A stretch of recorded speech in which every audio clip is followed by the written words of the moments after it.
over here! Welcome to the Now, I'm Ashley. I'm Mica. It's official. The number of Steam games is still too damn high, which, generally speaking, isn't probably that big of a surprise to anyone, and it sounds like a good problem to have, but what is kind of surprising is just how quickly new games are being added, despite Valve's more aggressive attempts at stopping things like fake games and asset flips and all that jazz. We've got a new report that puts the numbers into perspective a little bit, and judging by how many games made it onto the platform in 2017, well, what Valve's doing to combat Steam spam, it's not working. Nah, it's time to add another bullet point in the ongoing discussion about whether or not Valve actually needs to curate their marketplace more aggressively, or maybe manually, or something than they have before, and if that would even make much of a difference at this point. Spoiler alert, probably not, because there are a lot of games already, and way more being added all the time, according to some new stats published on Twitter by video game industry analyst Daniel Ahmad. This week, he revealed projections that, based on the current pace of game releases, point to more than 6,000, yeah, you heard that right, games launching on Steam in 2017. 6,000 games in 2017 alone. Now, if you're wondering, that ends up pacing out to 500 games per month. We're 17-ish per day, so almost every hour you've got a brand new game you really should be playing, probably, or maybe not. I mean, come on, what are you waiting for? There's so much to do. You know who we should really feel bad for? That one dude who's trying to play every game on Steam ever. Remember that guy? Yeah, 2016, he'd finished 282 games, so good luck on that one, buddy. We're all rooting for you. Have you quit yet? But back to that ridiculous stat of 6,000 games coming to Steam in 2017. To get a little bit of context about why that number is so absurd, it's up more than 40% from the 4,200 games that made their way onto Steam last year in 2016, which itself was a jump of 40% from 2015. Is 40% like it's a lot? Thing? So it sounds like a little bit of a trend here. When word broke about last year's huge Steam total, it was also revealed that those 4,200 games accounted for nearly 38% of all Steam games released ever, which was a lot. And if you're wondering, which I'm sure you are because it's exciting stats, 6,000 games released this year equals about 33% of the total Steam library, which sits at around, a measly 18,500 games, but who's even counting at this point?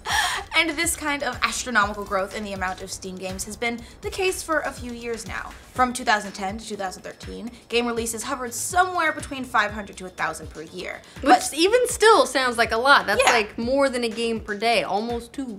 But then in 2014, that more than doubled to around 2,000, then it jumped again to 3,000 in 2015. So what makes this year's skyrocketing game launch numbers more surprising, if you've been following the platform, is that Valve specifically killed their controversial Greenlight program earlier this year to try and fight this kind of thing. At the time, they asked Greenlight to help cut down on the release of fake games or asset flips, or basically games that were made to cash in on people buying them without actually being games. And they wanted to cut down on releases in general so that users weren't inundated with too many titles when browsing Steam. Instead, they launched Steam Direct, which was supposed to represent at least a tiny amount of curation. But within a few months, it was clear the opposite was taking place. After launching in June, over 1,300 new games appeared on the Steam store, a rate that was way higher than it was before Greenlight. And the big difference between Greenlight and Steam Direct, if you weren't following that, is that Greenlight involved getting people to vote for games to release on Steam, whereas Direct just put basically a fee in place. And the idea about that was that people who are publishing these fake games would have to then be willing to put down the money and hope that more people would buy their shitty non-game to make up for it. So that was sort of their logic there. But the efforts so far haven't done a whole lot to write home about.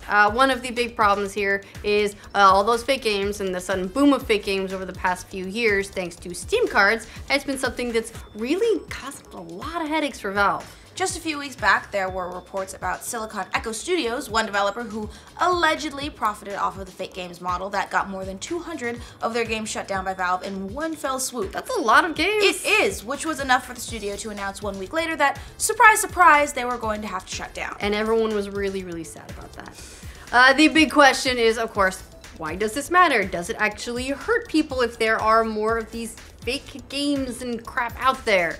Well, the answer is Yeah, kind of, sort of. Numbers show that the influx of new games seems to correlate directly to the drop in indie developer revenue dating all the way back to 2015, when the curation problem really seemed to start rearing its ugly head. Yeah, okay, that is a bummer, yes. Yeah. Steam spy Sergey Galyankin released a report last month showing that the average first month sales for indie developers has dropped, actually, by 39% since that point in time, and average revenue was down by almost 50%.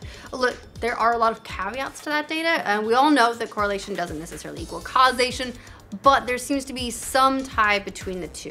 It might be that people are just finding it harder to get connected to the kinds of games they're really interested in, or that there's just too much garbage to sift through. Well, I mean, that does make some sense, though, Yeah. if there are all these games releasing, you're trying to go through a feed and you just get numb to it because you can't find anything worth buying. The indies are gonna get lost in there. But whatever the case, you'd better believe that Valve doesn't want to see its indie developers making less money either. Because if they're making less money overall, that's not great for Valve, the developers, or gamers. Right, because the fewer people buying the indie games means the less Valve is getting a cut out of it as well. I mean, if you eventually want to make it like Valve would be losing out here, because that's sort of what motivates companies to do something about it. And it's that if sales go down, Valve's cut goes down too. Now, the indie space in general is where people tend to take these risks and bring out these really cool, unique titles that we've seen a lot of over the past few years. And if revenue's falling for them, it's gonna also, in addition to cutting into Valve's take, also gonna lead to fewer of the indie developers coming out and fewer of the good ones being able to do what they love, and with less money, less time for development, less quality games overall as a potential result, it can kind of become a vicious cycle. You might not think any of this is a problem, but if it wasn't a problem, Valve wouldn't be making so many strides to do something about it. Although some will argue they've done just the bare minimum thus far, ditching Greenlight in favor of Direct, making some homepage UI updates to see more of what your friends are playing, and the Steam Curators programs are all meant to help gamers cut through the unnecessary garbage games on the platform, but it's not really helping. Well, it's also, the trouble is a lot of it puts the onus on potential consumers to do the work. And all of those different things are also essentially tackling these same problems from different angles. Like, how do we get the right games to the right users? So if it becomes a perception that releasing your game on Steam is just too crowded, not really worth it, developers are gonna find somewhere else to go. So what do you guys think of the number of Steam games becoming way too high? Should Valve start curating their store? Let us know in the comments. And also, if you have ideas on how Valve could be improving that system, in addition to ideas like, manual curation, because I doubt that every game is going to be fully manually curated. I just don't know that Valve is at a scale to do that. Well, let us know your best suggestions in the comments. Who knows, maybe one of them can save Steam. And for future updates on Steam, remember to like this video. If you're new around here, subscribe to the know. Things are also essentially tackling these same problems from different angles. Like, how do we get the right games to the right users? And if it becomes a perception that releasing your game on Steam is just too crowded and not really worth it, developers are gonna start going elsewhere. Yes.